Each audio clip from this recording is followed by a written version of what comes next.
Hi, I'm artist Lillian Gray, and today's lesson is all about texture.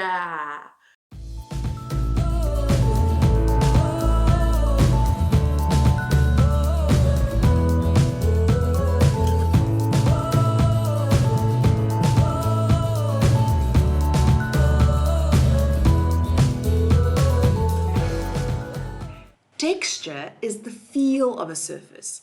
Now, often in art, when we draw or paint, we are taking a 3D object and making it 2D. So we need to create the illusion of texture. Texture in art can then either be real or implied. For instance, on a sculpture or an installation artwork, we have actual texture. You can literally stroke your hand over the sculpture and feel all the bumps and cracks. In drawings and in paintings, texture is only implied. So we can't really stroke the drawing and feel what a woolly beanie feels like.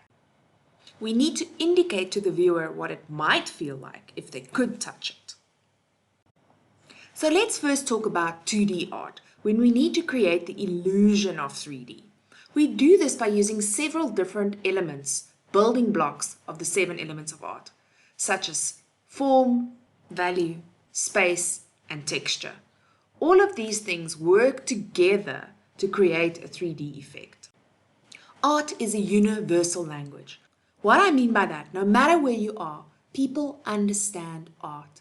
If I draw a flower in South Africa, somebody in China will know that it's a flower. Somebody in Mexico will know that it's a flower. Somebody in America will know that it's a flower. We all speak the language of art. So as artists, whatever you are holding in your hand, whether it's a pencil, a brush, a fine liner, a pen, you are communicating. You are talking with that tool. So let's focus on pencil for the sake of this example. If we're going to do a pencil sketch of a still life, and we're only allowed to use a pencil, how do I tell the viewer that this is hair, this is brick, this is glass, this is smooth, this is glossy, this is soft, this is wood? How do I communicate all of these things only using a pencil? We do so by creating the illusion of texture. First, we need to understand what we are seeing before we can convey it to others. What makes a great artist is not their skill, is not their talent, but it's how they see, how they observe the world. You need to train your eye. So first sit back, observe your object and ask yourself, is this hairy? Is it soft? Is it dull? Is it bumpy? Does it absorb light? Does it reflect light?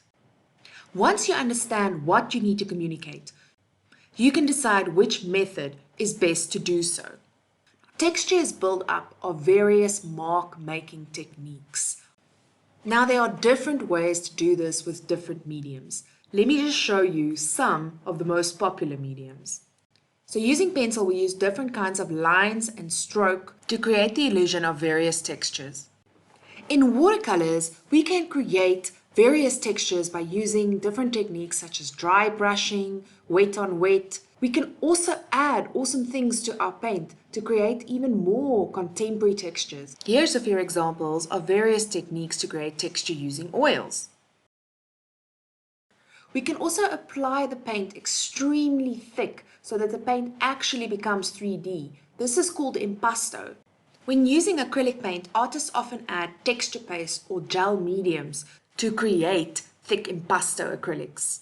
So that's just a quick overview of how to create the illusion of textures using some of the main mediums in art. Let's move on to 3D artworks. Lots of artworks are not just made to look at. They appeal to other senses, such as sculptures, tapestries, and installations. And they try to engage the viewer's sense of touch. Now, I am not saying you should be running around in an art museum touching all the sculptures and installations. I'm sure you're going to get into serious trouble and some alarm is going to go off. What I'm trying to say is that even if the art is not meant to be touched, these artists put a lot of thought and work into the texture of their artworks.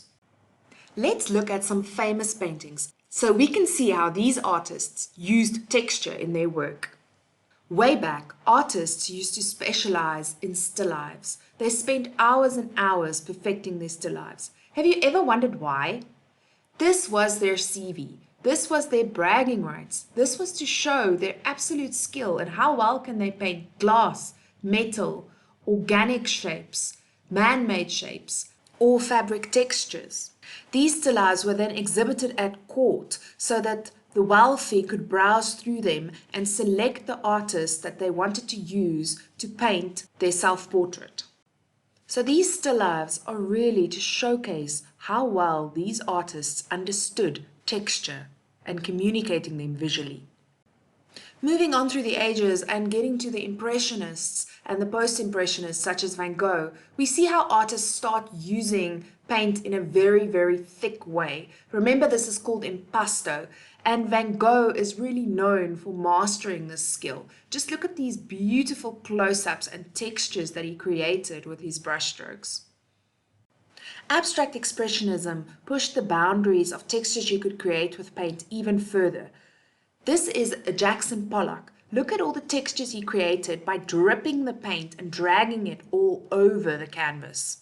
This is Chinese artist Ai Weiwei's sculpture installation called Snake Bag. This artwork makes use of backpacks to create an interesting texture. It comments on an earthquake that hit China in 2008. Approximately 90,000 people were killed. Ai Weiwei created this serpentine sculpture made of backpacks to commemorate more than 5,000 school children who were killed when their shoddily constructed school collapsed. South African artist Penny Siopis' earlier paintings used some interesting techniques to create textures. Her parents owned a bakery shop, so she used cake decorating tools like piping bags to paint oil paintings with. This is quite a unique way of creating textures. American artist Jeff Koons is recognized for his work dealing with popular culture and his sculptures depicting everyday objects. This includes his famous balloon animals, produced in stainless steel with a high mirror finish. To me, this is an interesting use of smooth texture. South African artist Nicholas Hlobo combines tires, ribbon and bone in his sculpture to create interesting textures. He bases these sculptures on stories of his Xhosa heritage. Now that you know a little bit more about texture, you do realize that this is an important building block for creating artworks. You need to use this knowledge to improve your own artworks. Whenever you look at your own artwork, ask yourself, am I communicating the texture of this object? By looking at my drawing or painting, does my viewer know how this object feels? If the answer is no, you need to keep on drawing or painting until you have communicated the texture properly. When creating 3D objects such as sculptures or installations, think of texture as a message. What is relevant to your artwork? What is relevant to your communication? If you are talking about pollution, maybe using plastic to weave and create a sculpture will add deeper meaning to that artwork. I hope you guys now know how to communicate various textures in your artwork. Give us a thumbs up and stay tuned for the next Elements of Art video. Visit our website and buy our amazing worksheets to understand the 7 elements of art. This is a great tool to save teachers time and for students to really learn how to apply the 7 elements. The link to buy these worksheets are in the description below.